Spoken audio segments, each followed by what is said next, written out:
खींचो ना कमानों को ना तलवार निकालो, जब तो मुकाबिल हो तो अखबार निकालो। यह लाइनें अकबर इलाहाबादी की है। जब हम पत्रकारिता की पढ़ाई कर रहे थे, यह लाइनें सुनते थे, किताबों में लिखा देखते थे तो काफ़ी अच्छा लगता था।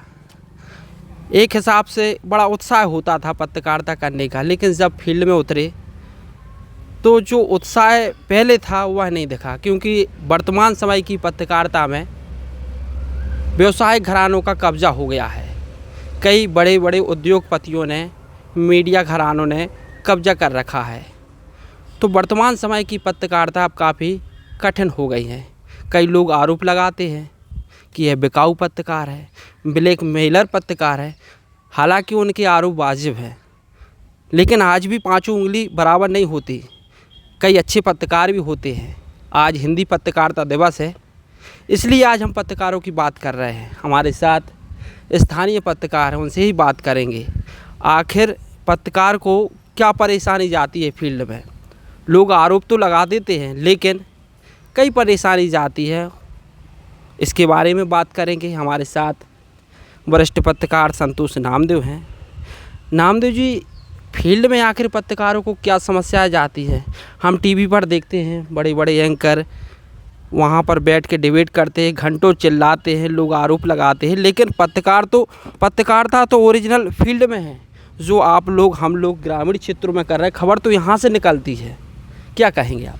देखिए, मैं उस ज़माने से पत्रकार हूँ जब ब्लैक एंड वाइट अखबार निकलती थी और इलेक्ट्रॉनिक मीडिया का कोई अस्तित्व नहीं था। दूरदर्शन के माध्यम से लोग खबरें सुनती थी। वह भी मैंने दौर देखा है। ठीक। मैंने वह भी दौर देखा है जब प्रिंट मीडिया का जो अखबार निकलता था, अखबार का इंतज़ार करते थे लोग। आज जब से इलेक्ट्रॉनिक मीडिया और ख़ासकर व्यावसायिक रूप से ये नए नए चैनल बड़े बड़े मीडिया घराने ने अपने लॉन्च किए हैं, तब से पत्रकारिता का मेरी समझ से स्तर पूर्णतः गिर चुका है। इसके कई कारण हैं, जैसे कुछ मीडिया चैनल तो स्पष्ट रूप से लगता है कि ये राजनीतिक दलों के पिट्ठू हैं। कभी उनको जन समस्याओं से, जन सरोकारों से या ग्रामीण क्षेत्र की समस्याओं से कोई सरोकार नहीं रहता। तो कुल मिला के वर्तमान में और 2000 के पहले की पत्रकारिता में बहुत फर्क आ चुका है। एक समय था जब मैं जून 1986 में नई दुनिया अखबार लेके आया था जयसी नगर में। उस समय लोग इंतज़ार करते थे और जब मैं निकलता था तो मैंने कई अफसरों में ऐसा भी देखा है कि अधिकारी कर्मचारी चौंकते थे कि भैया पत्रकार आ गए हैं, बात मत करो, कोई गलत काम ना हो जाए। खबरें छपने का डर रहता था। ठीक। अब आज वर्तमान के दौर में अधिकारी, कर्मचारी, नेता कहीं भी, मैं तो ये समझता हूँ कि पत्रकारों की वर्तमान में कोई वैल्यू नहीं है। तो इसमें दोष किसका है? आखिर जो स्तर गिरा, ये कहाँ से हुआ? मैं इसका तो मुख्य रूप से मीडिया जो बिकाऊ हो गया है, बिकाऊ भी कहते हैं, कह सकते हैं अपन। आज का नाम चला है गोदी मीडिया। बिकाऊ भी कहेंगे तो कोई अतिशयोक्ति नहीं होगी, क्योंकि कुछ चैनल हैं। अच्छा, जब से ये सोशल मीडिया और चला है तब से पत्रकारों की और भी वैल्यू डाउन। लेकिन इन सब में कुछ अच्छे पत्रकार भी हैं, तभी तो जो अब ये लोकतंत्र का चौथा खम्मा अभी हैं। देखिए, जब मैं आज से लगभग 35 वर्ष पहले पत्रकारिता के क्षेत्र में जब उतरा था, तब मैंने देखा था स्वतंत्रता संग्राम की लड़ाई के लिए बड़े बड़े उस समय के नेताओं ने जो ईमानदारी से काम करती थी, अखबारों की दम पर ही स्वतंत्रता प्राप्त करी। अखबारों में आदान प्रदान खबरों का होता था, खबरों का इंतजार रहता था लोगों को। तो पत्रकारों ने भी बड़े बड़े काम किए, लेकिन वर्तमान समय में जब से ये गोदी मीडिया या सोशल मीडिया जब से ये चलन में आया है, फैशन में आया है, तब से मैं समझता हूँ कि पत्रकारिता के क्षेत्र में मतलब नहीं रहना चाहिए। खासकर ईमानदार पत्रकारों की तो कहीं कोई वैल्यू नहीं। हालांकि ग्रामीण क्षेत्रों में देखा जाए आज भी कई खबरें निकलती हैं। जैसी नगर से आपने भी, हमने भी और भी हमारे साथी हैं, कई ऐसी खबरें निकली जो बड़े बड़े मतलब राष्ट्रीय, यहाँ तक कि BBC लंदन में भी खबरें प्रकाशित हुई। पूर्व सांसद उस समय सन 2013 की बात है शायद, उस समय मैं किसी चैनल में रिपोर्टर था, तो उस समय मैंने सांसद जी का इंटरव्यू लिया था और ख़ासकर जयश्रीनगर की और ग्रामीण क्षेत्र की पेयजल समस्या के संबंध में उनसे बात हुई थी। तो उनने कुछ ऐसे पॉइंट बोले थे कि देश के नहीं विदेश की, मतलब BBC लंदन ने भी मेरी वो खबर उठाई थी और उस खबर का अच्छा रिस्पांस तो ऐसा भी नहीं है, मतलब कि खासकर मैंने ये भी देखा शहरी क्षेत्र में पत्रकार कोई जन समस्या से सरोकार नहीं रखते। ग्रामीण क्षेत्र के पत्रकार जो अपने गांव की या कस्बों की जन समस्याएं भी उठाते हैं, खबरें भी चलाते हैं, उनका सर आज भी देखा जाए, लेकिन वो श्रेय नहीं मिल पाता। ग्रामीण क्षेत्र के पत्रकार अपने जिला ब्यूरो रहते हैं, फिर और भी वो उसके ऊपर रहते हैं, खबर जो श्रेय जिसने जो खबर उठाई उसको नहीं मिल पाता। देखिए, एक वो कहावत है, मेहनत करे मुर्गी और अंडे खाएं फकीर। यही ग्रामीण क्षेत्र के पत्रकारों के साथ होता है। मेहनत करता है पत्रकार ग्रामीण क्षेत्र का, अच्छा उसका श्रेय ले जाते हैं शहरों में बैठी। आजकल देखा जाए कई कार्यक्रम होते हैं, ग्रामीण पत्रकार मेहनत करते हैं, लेकिन जब भोपाल दिल्ली बाहर की मीडिया आती है तो वह छोटा पत्रकार तो दब जाता है, गुम जाता है। नहीं, इसमें ऐसा है, ये भोपाल या बाहर की मीडिया बुलवाने वालों के लिए सोचना चाहिए कि भाई आपके साथ लोकल मीडिया तो 24 घंटे है। ठीक, जब लोकल मीडिया आपके बड़े बड़े चैनल, लोकल ऐसा नहीं है, लोकल में भी बड़े बड़े चैनल हैं। आज वर्तमान में मैं भारत 24 न्यूज़ के लिए रिपोर्टिंग करता हूँ और सुर्खी विधानसभा क्षेत्र का रिपोर्टर हूँ, तो मेरी भी खबरें नेशनल लेवल पर जाती हैं। तो ये बड़े लोगों को सोचना चाहिए कि भाई जब लोकल में भी बड़े चैनल वाले ईमानदार पत्रकार हैं, अच्छे पत्रकार हैं, तो उनको तवज्जो देना चाहिए।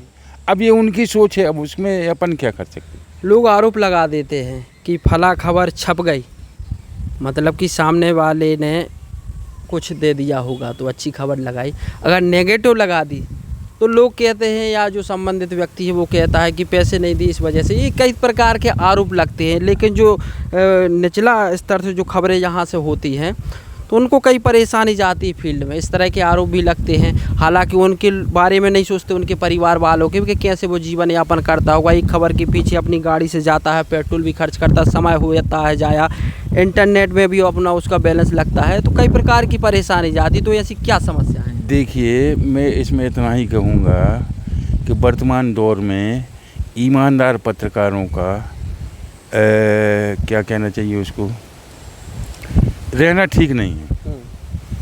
और यदि ईमानदारी से पत्रकारिता करोगे तो परिवार का पालन पोषण कैसे होगा?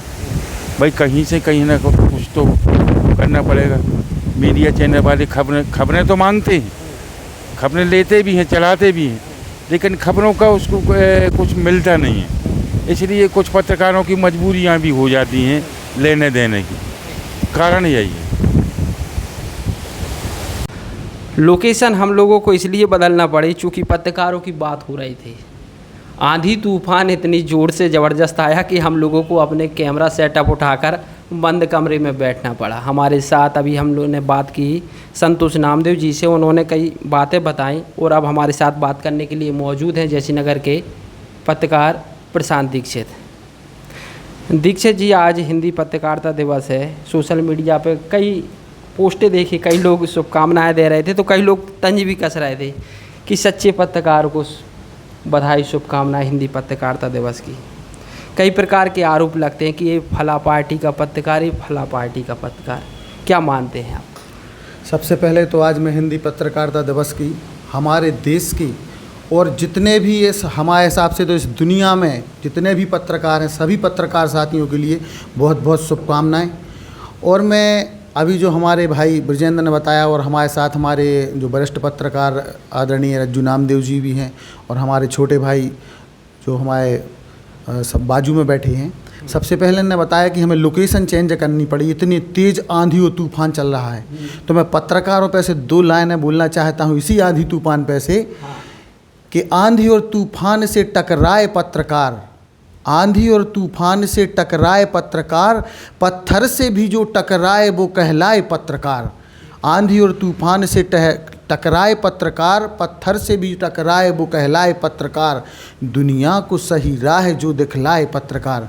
इन्हीं कविताओं के साथ मैं आज फिर पुनः हमारे समस्त देश के पत्रकार साथियों के लिए हिंदी पत्रकार दिवस की शुभकामनाएं देता हूं। साथ ही मेरे ब्रजेंद्र भाई ने जो कहा कि जो पत्रकारों पे निरंतर आरोप लगते आ रहे हैं कि पत्रकार बिकाऊ है या पत्रकार किसी भी पार्टी विशेष का है, सबसे पहले तो मैं बता दूं कि पत्रकार भी एक आम नागरिक होता है। एक पत्रकार भी आम नागरिक होता है, उसकी निजी ज़िंदगी होती है, उसकी निजी पहलू होते हैं, उसकी निजी सोच होती है। ये उसके ऊपर डिपेंड करता है कि वह किस पार्टी के लिए बिलोंग करता है। लेकिन पत्रकार जो ओरिजिनल पत्रकार होता है वो किसी पार्टी का पत्रकार नहीं होता है। मैं इस बात को एक सिद्ध करना चाहता हूँ या इस बात को भली बात नहीं समझाना चाहता हूँ कि पत्रकार किसी पार्टी का पत्रकार नहीं होता है। उसकी सोच किसी पार्टी के लिए, उसका विचार जो निजी विचार हैं वो किसी पार्टी के लिए हो सकते हैं, लेकिन पार्टी के छोड़ के अगर पत्रकारिता की बात आ जाती है तो पत्रकार पत्रकार होता है, ना कि किसी पार्टी का होता है। दूसरी सबसे बड़ी बात जो बिकाऊ मीडिया की बात आ रही है, तो एक मैं फिर से कहना चाहता हूँ कि एक खुद में जज्बा होना चाहिए। हमारे वरिष्ठ पत्रकार हैं जिनकी छोटी छोटी इस छोटे से जयश्रीनगर, जिसका अगर आप देखें तो गूगल मैप पे जयश्रीनगर का नाम नहीं मिलेगा। इस छोटे से जयश्रीनगर की न्यूज़ों के लिए, छोटे सी जयश्रीनगर की इस छोटी छोटी खबरों के लिए BBC लंदन उठाता है, तो मैं नहीं मानता कि जो जयश्रीनगर छोटा है। जयश्रीनगर बहुत बड़ा है, क्योंकि यहाँ पर लोगों की जो सोच है, यहाँ के पत्रकारों की जो सोच है वो अच्छी है। जैसे अभी हमारे यहाँ पर बागेश्वर धाम पंडित धीरेन्द्र कृष्ण शास्त्री ने श्री हनुमंत कथा बोली, मैंने उनका इंटरव्यू लिया और मेरा इंटरव्यू जो मेरी बंसल न्यूज़ पे चला। हमारे ब्रजेंद्र भाई हैं, हमारे जो हमारे साथ हमारे जो कैमरामैन हैं जो गुलाब कोरी हैं, इनने इतनी मेहनत की, इनने पल पल की न्यूज़, हर एक डिबेट के लिए कब कहाँ क्या कार्यक्रम हो रहा है इसके लिए इनने फैलाई। मैंने भी रात में दिन में जो बना मैंने किया। एक चीज़ और मैं एक साफ करना चाहता हूँ कि आज की पत्रकारिता में या पत्रकार खुद अकेले पत्रकारिता के दम पे कभी अपने बच्चों का पालन पोषण नहीं कर सकता है। वह भीख मांगने लायक हो जाएगा अगर पत्रकार अकेले पत्रकारिता के दम पे पत्रकारिता करेगा।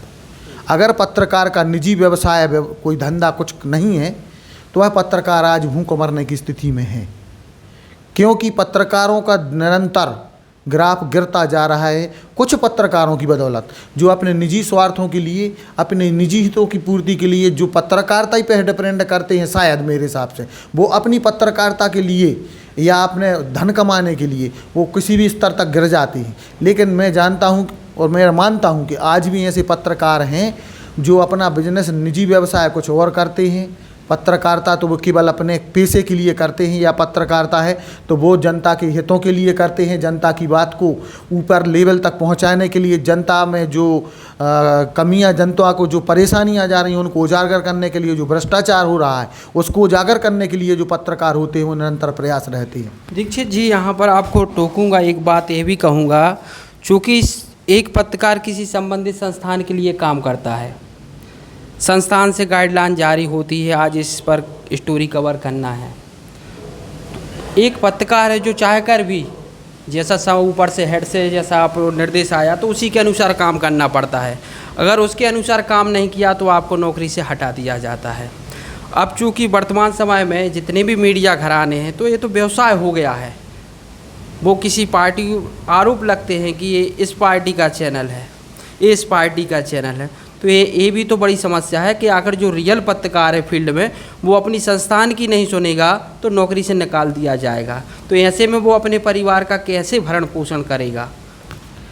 मेरे हिसाब से आपका कहना है जो वो उचित है, मैं मानता हूँ इस बात को कि पार्टी मतलब जो बड़े चैनल होते हैं वो किसी न किसी बड़े लेवल से बने रहते हैं और उनके हिसाब से चलना पड़ता है, इस बात को मैं समझता हूँ। लेकिन मैं एक बात भी रखना चाहता हूँ कि ज़रूरी नहीं, मैंने फिर भी इस बात को दोहराना चाहता हूँ, यदि आप में जज्बा है तो मैंने ऐसे कई पत्रकार देखे, मैं किसी का नाम नहीं लेना चाहता हूँ, लेकिन आप और हम सब लोग जानते हैं कई पत्रकार इस देश में ऐसे हैं कि जिनने निजी यूट्यूब चैनल बनाकर, बड़े बड़े चैनल भी छोड़ दिए, इसके बाद भी निजी चैनल चलाकर अपने यूट्यूब के माध्यम से आज लाखों, कई लाखों उनके सब्सक्राइबर हैं और उनके लिए सुनने के लिए, उनकी एक न्यूज़ के लिए लोग आज भी उनका इंतज़ार करते हैं। और मैं एक बात और आपको स्पष्ट करना चाहता हूँ, यदि आपको ऐसा लगता है कि हम किसी संस्था से जुड़े रहते हैं और वो संस्था हमारी न्यूज़ के लिए हमें दबाव करता है, बिल्कुल बेशक उस संस्था से आपको त्यागपत्र दे देना चाहिए।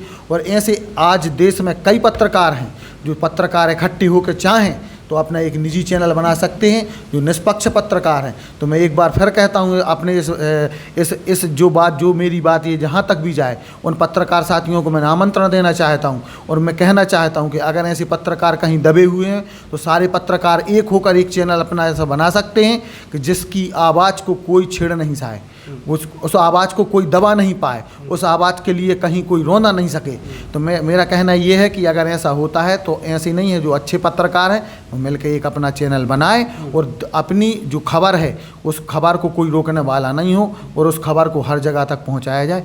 इन्हीं शब्दों के साथ मैं पुनः एक बार फिर पत्रकार दिवस की सभी पत्रकार साथियों को बहुत बहुत धन्यवाद देता हूँ। तो आज हमारा मकसद यही था कि हम लोग खबरें रोज़ाना दिखाते हैं, जनता की खबर दिखाते हैं, जनप्रतिनिधियों की खबर दिखाते हैं, लेकिन आज पत्रकारों की भी खबर दिखाया। आखिर क्या परेशानी जाती है फील्ड में, लोग तमाम प्रकार के आरोप लगाते हैं, हालांकि आरोप उनके कुछ सही भी हैं लेकिन सच्चाई लोगों को पता नहीं होती। आखिर इसके पीछे आखिर क्यों पत्रकार चाह कर भी सच्चाई नहीं दिखा पाता।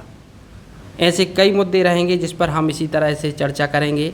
और भी जो मुद्दे होंगे, आपको हमारी ये पेशकश कैसी लगी ज़रूर हमें कमेंट के माध्यम से बताएं। कैमरे के पीछे मेरा साथ दे रहे हैं गुलाब कोरी और मैं ब्रजेंद्र कुमार, जय श्रीनगर। नमस्कार।